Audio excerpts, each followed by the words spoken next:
I used to think marriage was a partnership. 11 years with Amelia taught me it was more like venture capital. I provided the funding, she built the empire, and somehow I ended up as the silent partner with no voting rights. The signs were there long before I found the emails. Amelia had always been ambitious, razor sharp in that way that made law professors nod approvingly. When we met, she was clawing her way through Duquesne's evening program, working days at a personal injury mill in the Strip District. I was the steady boyfriend who brought dinner to her study sessions, who listened to her practice opening statements in our cramped apartment bathroom mirror. After graduation, she landed at Morrison, Klein & Associates, one of Pittsburgh's white shoe firms. Corporate law, mergers, the kind of work that came with mahogany conference tables and clients who owned steel mills. I built her first client management system on our kitchen table, wrote custom encryption protocols to protect attorney-client privilege. She kissed my forehead and called me her secret weapon. That was 7 years ago. These days, she barely looked up from her phone when I spoke. The transformation happened gradually, like rust spreading through steel. First came the subtle corrections, how I held my fork at firm dinners, the way I pronounced amuse-bouche at some partner's anniversary party. Then the phone addiction, text messages during movies, emails during dinner, urgent calls that couldn't wait until after we'd finished making love. "It's the Peterson merger," she'd say, sliding out of bed to take another call from Richard Blackwood, the senior partner who'd become her mentor. "You know how these deals are." I knew how they were. I'd automated half the due diligence software their firm used. The passive disdain started small. Comments wrapped in lawyer speak, delivered with that practiced smile she used on hostile witnesses. "Nathan's more of a behind-the-scenes type," she'd tell people at cocktail parties, her hand on my arm like she was restraining a dog. "He's brilliant with computers, but you know how technical people are with social situations." I'd smile and nod, play the agreeable husband who didn't notice the way her colleagues exchanged glances. Last month, our home Wi-Fi started dropping signals in the evenings. Amelia complained it was interfering with her work calls, so I spent a Thursday night crawling around our Shadyside townhouse, checking router placement and signal strength. That's when I noticed her laptop was logged into an iCloud backup. Not her primary account, but one tied to an old work email she'd used at the injury mill. I shouldn't have looked. Marriage counselors probably have entire chapters about respecting digital privacy. But the backup was running automatically, pulling data from her phone, and there was something clinical about the way I clicked through the folders, like debugging code, following logic trees to their conclusions. The photos weren't what broke me. Sure, seeing Amelia's body pressed against Richard Blackwood's in what looked like his home office made my stomach clench. But I'd suspected the affair for months. What destroyed something deeper was the email thread between them, saved in her drafts folder like love letters she couldn't bring herself to delete. "He packed my lunch this morning. Again. Like I'm still some broke intern who can't afford Panera. Richard, I'm making partner on his dime and he still treats me like I need taken care of." Richard's response: "At least he's trainable. Does he still do that thing where he explains your own cases back to you?" "Oh God, yes. Last week he started telling me about fiduciary duty because he read some Wikipedia article. I wanted to scream, 'I'm a f***ing attorney,' but you know how he gets when his feelings are hurt." There were dozens of messages like this. Screenshots of texts I'd sent her, grocery lists, reminders about dinner reservations, photos of our dog Willow, all forwarded to Richard with commentary. My marriage had become their private comedy show. "He bought me flowers yesterday, grocery store daisies because he thought they looked cheerful. I swear he has the aesthetic sense of a middle schooler. The same man who created million-dollar software can't figure out why I don't want to split a Subway sandwich for lunch." Sometimes I wonder what would happen if I just disappeared. Would he even notice? Or would he just keep making me coffee every morning and talking to an empty kitchen? I sat in my office chair until 3 a.m., reading through months of mockery. Every kindness I'd shown her, every gesture of support, dissected and ridiculed by the woman I'd spent 11 years loving. By the man she was in the conference room where I'd helped her prepare for her first major presentation. When Amelia came home from her late meeting that night, I was in bed with the lights off. She slipped in quietly, probably thinking I was asleep. She whispered my name once, tentatively. I didn't answer.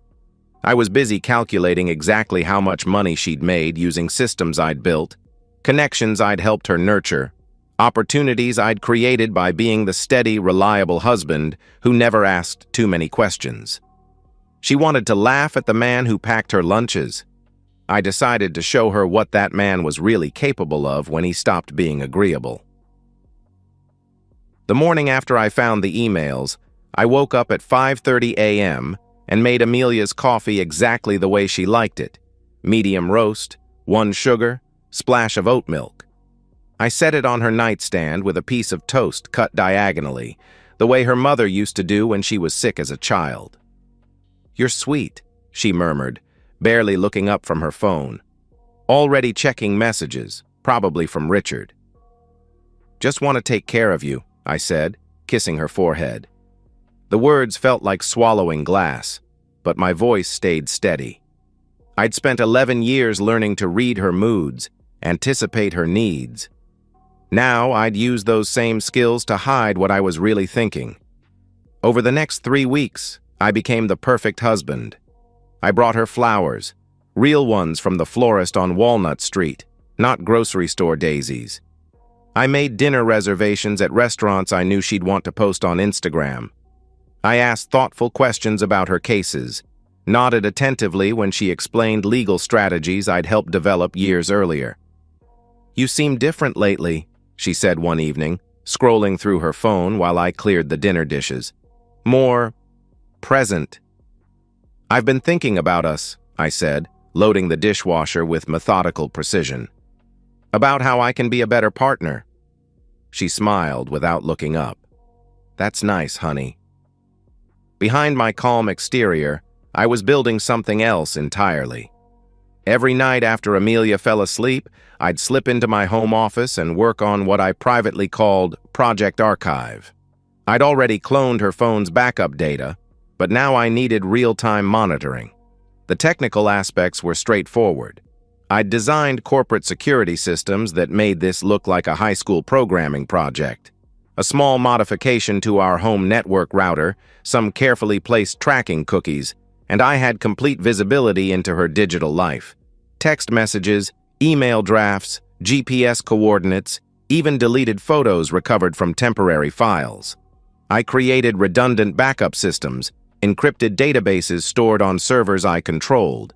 Everything automatically time-stamped and cross-referenced. When Amelia told me she was working late on the Henderson acquisition, I could see she was actually at 11 Contemporary, splitting a $200 bottle of wine with Richard while her GPS coordinates updated every 30 seconds. The documentation became obsessive. I mapped her lies with forensic precision. Restaurant receipts cross-referenced with calendar entries, hotel bookings that didn't match conference locations, Uber rides that ended at Richard's address in Sewickley Heights. "I might be home late tonight," she'd say, straightening her blazer in the hallway mirror.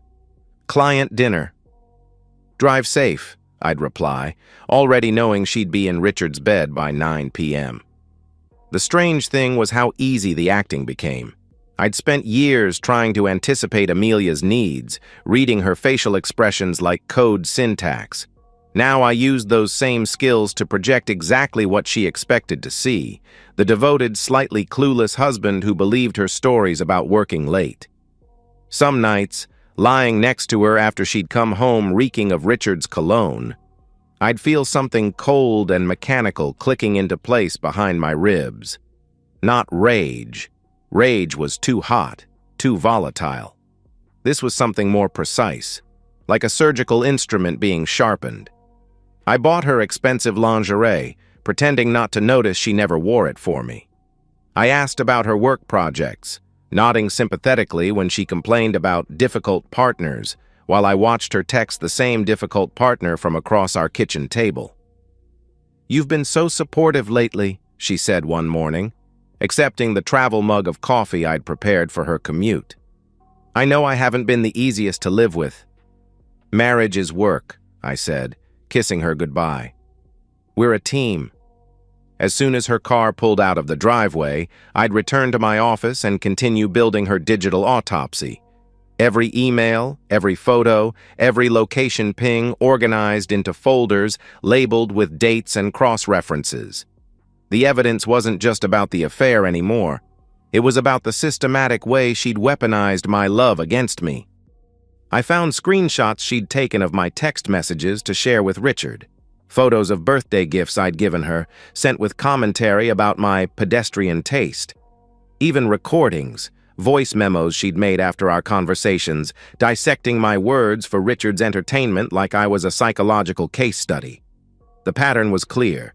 Everything I did out of love, she turned into ammunition for mockery. Every gesture of care became proof of my inadequacy in their private narrative. But they'd made one critical error. They assumed I was exactly what I appeared to be, the harmless, devoted husband who'd never fight back. They never considered that the man who'd built their security systems might know how to use those same systems against them. 3 weeks into my performance, I had enough data to reconstruct their affair minute by minute. I knew which hotels they preferred, which restaurants Richard used to impress his other conquests, exactly how much of their relationship had been conducted on firm time using firm resources. More importantly, I knew something they didn't. Affairs leave trails, and those trails become evidence, and evidence becomes power when you know how to use it properly. I was about to teach 2 attorneys a lesson about the discovery process they'd apparently forgotten since law school. Amelia thought her career was bulletproof. She'd cultivated the perfect professional image, sharp suits, measured responses, the kind of quiet competence that made clients trust her with their million-dollar problems. What she didn't realize was that her carefully constructed reputation sat on a foundation I could crumble with a few keystrokes. It started with billing records. Morrison, Klein, and Associates required detailed time entries for client work, tracked in 6-minute increments. Amelia was meticulous about documentation. She'd learned early that partners who couldn't account for their hours didn't make equity partner. Except now I could cross-reference her logged hours with GPS data from her phone. On March 15th, she'd billed 4 hours to Hartwell Industries for contract review and client consultation. Her phone showed she'd spent those 4 hours at the Fairmont Pittsburgh with Richard, never coming within 10 miles of Hartwell's offices in Cranberry Township. The pattern repeated dozens of times. Client dinners that never happened, conference calls made from hotel rooms, research sessions conducted at wine bars in Lawrenceville. She'd turned billing fraud into an art form, and I had the data to prove it. But the billing discrepancies were just the appetizer. The real feast was her relationship with Richard himself. Pennsylvania Bar Association rules are clear about sexual relationships between supervisors and subordinates in law firms. The power dynamic creates conflicts of interest, compromises professional judgment, and violates ethical duties to both clients and colleagues. Most firms have explicit policies prohibiting such relationships, especially when one party has influence over the other's partnership track. Richard Blackwood wasn't just Amelia's lover. He was the senior partner who'd shepherded her through the equity review process. He'd written her performance evaluations, recommended her for high-profile cases, and advocated for her promotion to the executive committee. Every professional advancement she'd earned in the last 3 years could be seen as tainted by their relationship. I spent evenings pulling apart their professional interactions like a forensic accountant. Case assignments that bypassed more senior associates, trial partnerships that seemed random until you factored in Richard's influence, speaking engagements at conferences where they'd shared hotel bookings. The firm's own policies became my roadmap. Morrison, Klein had a thick ethics manual, the kind of comprehensive document that covered everything from client confidentiality to appropriate social media use. I'd actually helped design their digital security protocols when they upgraded their case management system 2 years ago. Section 4.3 dealt specifically with romantic or sexual relationships between firm personnel. The language was clinical but unambiguous. Such relationships must be disclosed to management, cannot involve direct supervisory authority, and require recusal from personnel decisions affecting the subordinate partner. Richard and Amelia had violated every clause. Not only had they hidden their relationship, but Richard had actively leveraged his position to advance her career while they were sleeping together. That made every case he'd assigned her, every positive review he'd written, potentially fraudulent. I dug deeper into firm communications, using access credentials Amelia had shared years ago when I'd troubleshot her email issues. Internal memos revealed the partnership evaluation process, including Richard's glowing assessments of Amelia's exceptional commitment and mature judgment. The same mature judgment that had led her to risk both their careers for afternoon sex in empty conference rooms. But the smoking gun wasn't in their professional relationship. It was in how they'd used firm resources to conduct their affair. Email metadata showed dozens of personal messages sent through the firm's server. Credit card records I'd obtained through Amelia's shared accounts revealed client entertainment budgets used for romantic dinners. Hotel bookings charged to the firm for conferences they'd never attended. They'd turned Morrison, Klein into their personal dating service, funded by client billable hours and partnership draws. The beautiful irony was how perfectly they'd documented everything themselves. Lawyers are obsessive record keepers by training, and their affair had generated enough evidence to fill a filing cabinet. Text messages discussing case strategies between orgasms, voice memos about client meetings recorded in Richard's bedroom, email chains mixing legal advice with sexual innuendo. I organized it all into a comprehensive dossier, 138 pages of time-stamped evidence with exhibits, cross-references, and supporting documentation. Every billable hour questioned, every ethical violation cataloged, every firm policy breach highlighted with the kind of methodical precision that would make a prosecutor weep with joy. The Pennsylvania Bar Association had an anonymous reporting system for ethical violations. So did Morrison, Klein's ethics committee. Both organizations promised thorough investigation of any claims supported by credible evidence. I had enough credible evidence to end 2 careers and potentially trigger a broader investigation into the firm's oversight practices. The only question was timing. Amelia thought she was untouchable because she was smart, connected, and careful about hiding the personal aspects of her affair. What she hadn't counted on was that her husband might be smarter, more connected to their digital infrastructure, and infinitely more careful about documentation. She'd spent months mocking my attention to detail, my obsessive organization, my need to understand how systems worked. Now those same traits would dismantle everything she'd built on lies and ethical violations. Some people collect stamps. I'd spent 3 months collecting evidence of professional misconduct, and I was about to deliver the collection to people who could appreciate its true value. The first complaint went out on a Tuesday morning at 6:47 a.m., sent through a VPN that bounced my connection through servers in 3 different countries.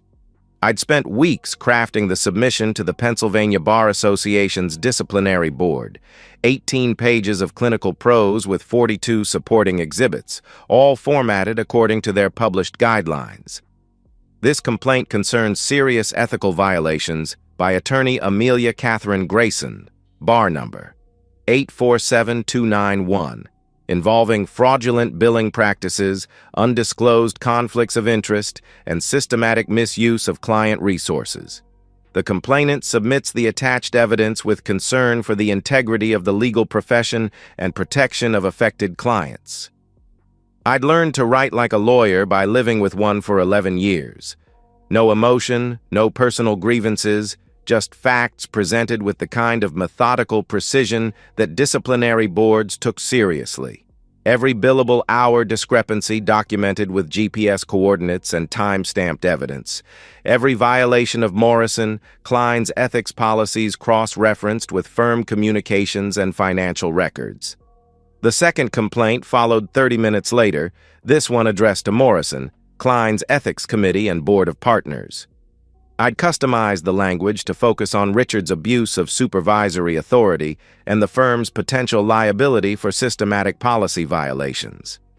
The enclosed evidence suggests a pattern of ethical violations that may expose Morrison, Klein, and Associates to professional malpractice claims, regulatory sanctions, and reputational damage. The complainant respectfully requests immediate investigation to protect the firm's clients and professional standing. Both complaints landed in inboxes before most people had finished their morning coffee. I'd timed the submission for maximum impact.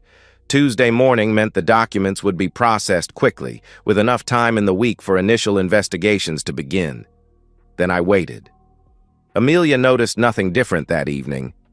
She came home from her client dinner with Richard at 9:30 p.m., humming softly as she kicked off her heels in the foyer. I was reading in the living room, feet up on the coffee table, picture of domestic contentment. "Good dinner?" I asked, not looking up from my book. "Productive," she said, leaning down to kiss my forehead. "The Hartwell contract is moving forward." "That's great, honey." She had no idea that I'd already documented how she'd billed Hartwell Industries for 8 hours of work while spending the evening in Richard's bed. The GPS data was particularly detailed.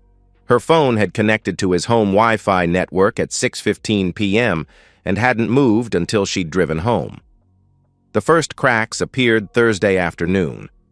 Amelia's phone buzzed during dinner, and I watched her face change as she read the message. Color drained from her cheeks, and her fork clattered against her plate. "Everything okay?" I asked, cutting my steak with careful precision. "Richard's been called to meet with the managing partners tomorrow," she said, her voice tight. "Some kind of administrative review." "Probably just routine," I said, chewing thoughtfully. "Law firms love their bureaucracy." She stared at her phone for another 10 seconds, then excused herself to make a call. I could hear her pacing in the hallway, voice low and urgent, but couldn't make out specific words. When she returned, her professional mask was back in place, but I caught the tremor in her hands as she reached for her wine glass. The second crack came Monday morning. Amelia's phone rang at 7:15 a.m., earlier than Richard usually called, too early for social conversation. I was making coffee, moving around the kitchen with practiced quiet, when I heard her answer with uncharacteristic sharpness. "What do you mean, suspended?" I paused in measuring coffee grounds, staying perfectly still. "They can't just... On what grounds?" Her voice climbed an octave. "Richard, what evidence?" "Evidence of what?" The conversation lasted 12 minutes. When she emerged from the bedroom, Amelia looked like she'd aged 5 years overnight. Her professional armor was cracking, revealing something fragile and desperate underneath. "Richard's taking a leave of absence," she announced, pouring coffee with shaking hands. "Some kind of internal investigation." "That sounds serious," I said, keeping my tone neutral. "Is the firm okay?" "It's fine," she snapped, then caught herself. "Sorry, I'm just stressed. It affects some of my cases." She left for work 30 minutes early, probably to begin damage control. I spent the morning in my office, monitoring her phone's GPS coordinates as she drove directly to Morrison, Klein's offices instead of her usual stop at Starbucks. The divorce papers were served Thursday afternoon at 3:47 p.m. I'd hired Patricia Morrison from Goldstein and Associates, no relation to Amelia's firm, but with a reputation for handling high-asset dissolutions with surgical precision. The process server found Amelia in the Morrison, Klein lobby, handed her the manila envelope, and walked away before she could fully process what was happening. She called me 6 minutes later. "Nathan, what the f*** is this?" I was sitting in my home office watching her GPS coordinates on my monitor. She was still in the firm's lobby, probably staring at the papers in disbelief. "Divorce petition," I said calmly. "I thought it was self-explanatory." "Are you out of your mind? We can work this out. Marriage counseling, whatever you want. But divorce?" "I want consequences for your choices," I said. "The papers spell out the terms pretty clearly." She tried to negotiate, threatened to fight the settlement, promised to end things with Richard and focus on us. But I'd spent months studying our prenuptial agreement, the document she'd insisted on when her career started taking off, designed to protect her assets from any future claims. The irony was perfect. The same prenup that was supposed to shield her wealth contained a morality clause she'd demanded for mutual protection. Adultery voided her right to shared property, including the house, joint accounts, and my intellectual property investments. She'd written her own financial death warrant and signed it with a Mont Blanc pen I'd given her for passing the bar exam. "You changed the locks?" she asked when she came home that evening, standing on our front porch like a stranger. "Your things are in storage unit 247 on Brownsville Road," I said through the closed door. "I paid 3 months in advance." "Nathan, please, open the door. We need to talk about this like adults." "We tried talking like adults for 11 years, I replied. "You spent the last year talking about me like a joke. I decided to stop being funny." I could hear her crying on the other side of the door, but the sound felt distant, like something happening to someone else's life. The man who would have comforted her, who would have opened the door and tried to fix things, had been systematically destroyed by her mockery and Richard's arrogance. What was left was someone who understood that some betrayals require precise consequences, not forgiveness. The unraveling happened faster than I'd anticipated. By the end of the second week, Richard had quietly retired from Morrison, Klein under personal circumstances. The official announcement mentioned his desire to pursue other opportunities, but legal circles in Pittsburgh are small, and whispers travel fast. Amelia lasted another month before the suspension came down. The Pennsylvania Bar Association doesn't move quickly on disciplinary matters, but the evidence I'd provided was overwhelming. Fraudulent billing, ethical violations, abuse of client resources, the kind of systematic misconduct that makes regulatory bodies take notice. Her LinkedIn profile changed 3 times in 2 weeks. First, senior partner at Morrison, Klein & Associates. Then, attorney at law. Finally, just legal professional. Each revision felt like watching someone erase their own identity in real time. The house felt different without her. Quieter, but not in a peaceful way. More like the silence after an explosion, when you're checking for structural damage. Willow, our golden retriever, kept sleeping on Amelia's side of the bed, nose pointed toward the door like she was waiting for familiar footsteps. I didn't date, didn't try to fill the space she'd left behind with new relationships or distractions. Instead, I worked. Clients needed security systems, and I built them.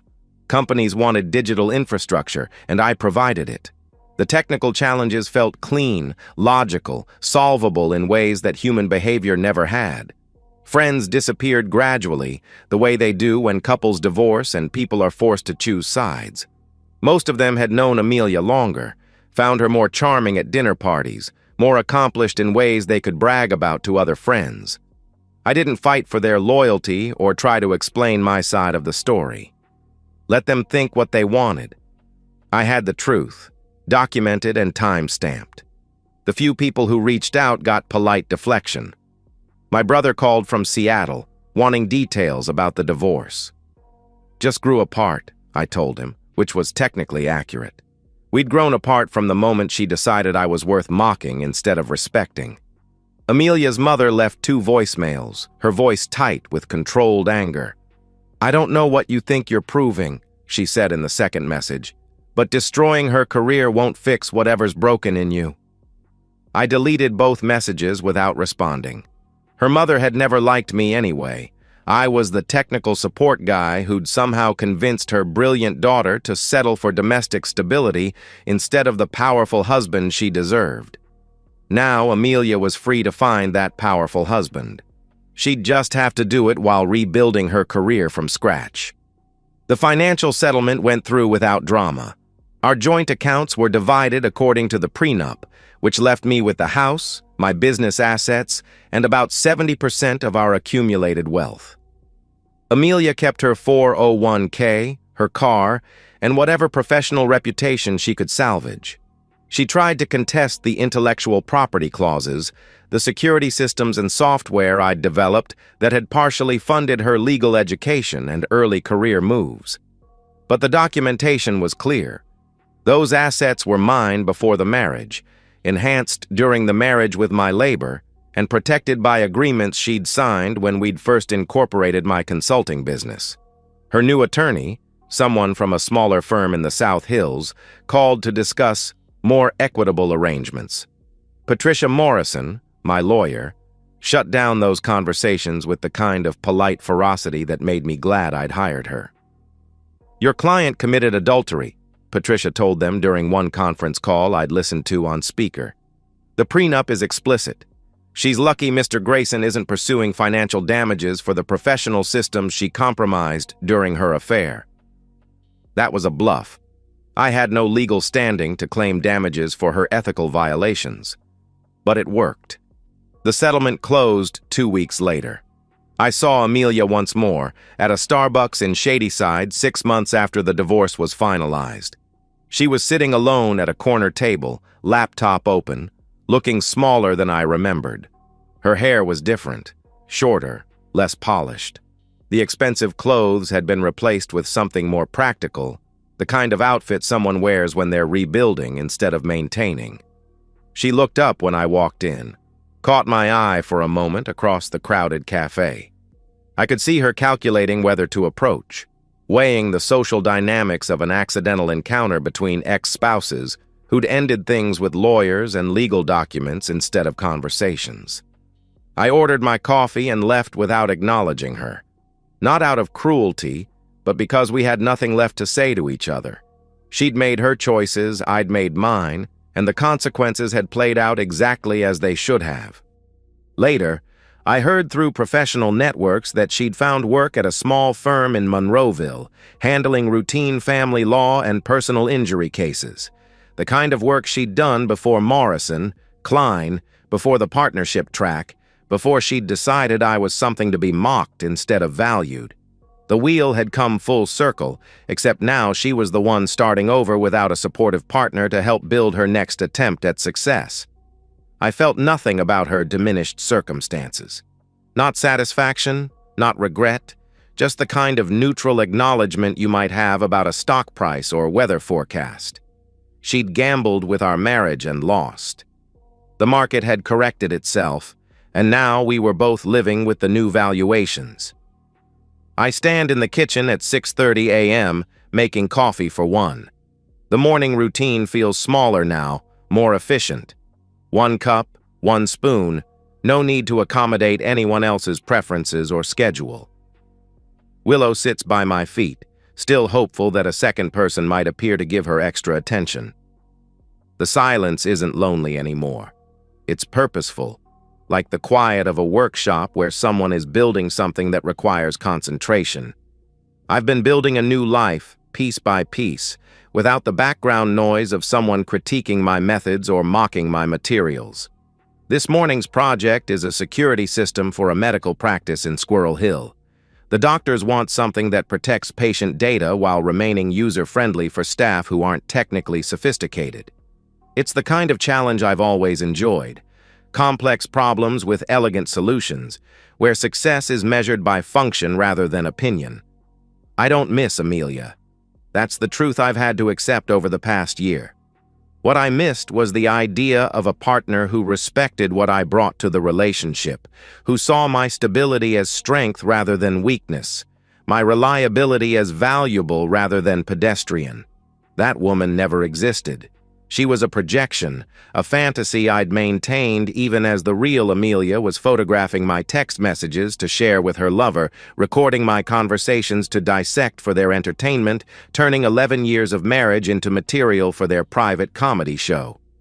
The real Amelia was someone who could weaponize trust, who could smile while stabbing, who could accept my love and support while fundamentally despising the man who provided it. The real Amelia was exactly the kind of person who would commit professional fraud to fund an affair, then act shocked when the evidence surfaced. I gave her everything she said she wanted: financial security, professional support, unwavering devotion, space to build her career without domestic interference. In return, she gave me contempt disguised as affection, mockery packaged as humor, and betrayal presented as personal growth. The mathematics were simple. She withdrew value from our relationship while contributing nothing but performance art. When I closed the account, she acted like I'd stolen something that belonged to her. Some mornings I think about the life we could have had if she'd been capable of basic respect. Not love. I'm not sure she was capable of that either, but simple human decency toward the person who'd helped build the platform she stood on. If she'd been honest about losing interest, we could have divorced amicably, divided assets fairly, maybe even remained friends. If she'd been professional about her career ambitions, she could have had Richard without destroying everything else. But honesty would have required her to see me as a person rather than a resource, and respect would have meant acknowledging what I'd contributed instead of minimizing it. Neither option fit her narrative about herself as a brilliant legal mind held back by an inadequate husband. So she chose mockery, fraud, and systematic betrayal, and I chose consequences. The house feels different now, not empty, but appropriately sized. I've converted Amelia's home office into a workshop for hardware projects. Her walk-in closet became storage for computer equipment. The spaces she'd claimed have been repurposed for things that actually matter to me. Friends ask if I'm ready to date again, if I'm looking for someone new. The question assumes I want to replace what I lost, that the goal is to find another partnership, another chance at domestic happiness. But I didn't lose a partnership. I ended a parasitic relationship disguised as a marriage. What I found was something more valuable: clarity about what I'm willing to accept from other people and what happens when they mistake my kindness for weakness. I pour my coffee and walk to the window overlooking my backyard. Willow follows, tail wagging hopefully.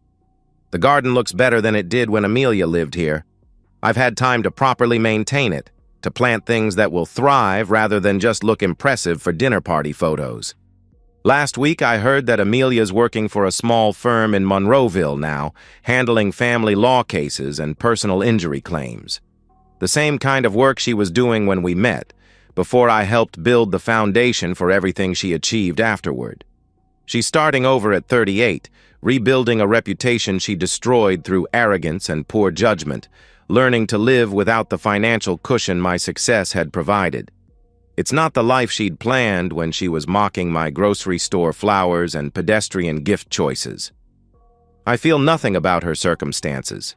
Not satisfaction, not regret, just the neutral acknowledgement of cause and effect playing out as they should. She made choices. I responded to those choices, and now we're both living with the results.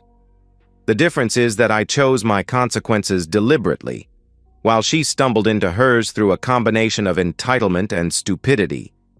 I wanted accountability. She wanted to have everything without paying for anything. The final irony is that she got exactly what she claimed to want: freedom from the boring, reliable husband who didn't appreciate her sophisticated needs. She can date men who understand fine dining and cultural references, who won't embarrass her at firm parties with technical explanations or practical concerns. She just has to do it while working 60-hour weeks at a second-tier law firm, living in a one-bedroom apartment, driving a Honda Civic instead of the BMW I'd helped her buy. I finish my coffee and rinse the cup, loading it into the dishwasher with mechanical precision. Another day of building systems that work, solving problems that have solutions, dealing with clients who pay for value instead of expecting it as their due. Some people want closure, long conversations about what went wrong, mutual apologies, gradual healing that leads to friendship or at least peaceful coexistence. I wanted consequences, clean, permanent, proportional to the damage she'd caused. She got them. And that's the end of today's story. If you enjoyed it, please give this video a thumbs up and drop a comment below. Your support helps the algorithm push my content further. If you're new to the channel, don't forget to hit that subscribe button. It really helps me keep creating more stories for you. Thanks for watching, and I'll see you in the next one.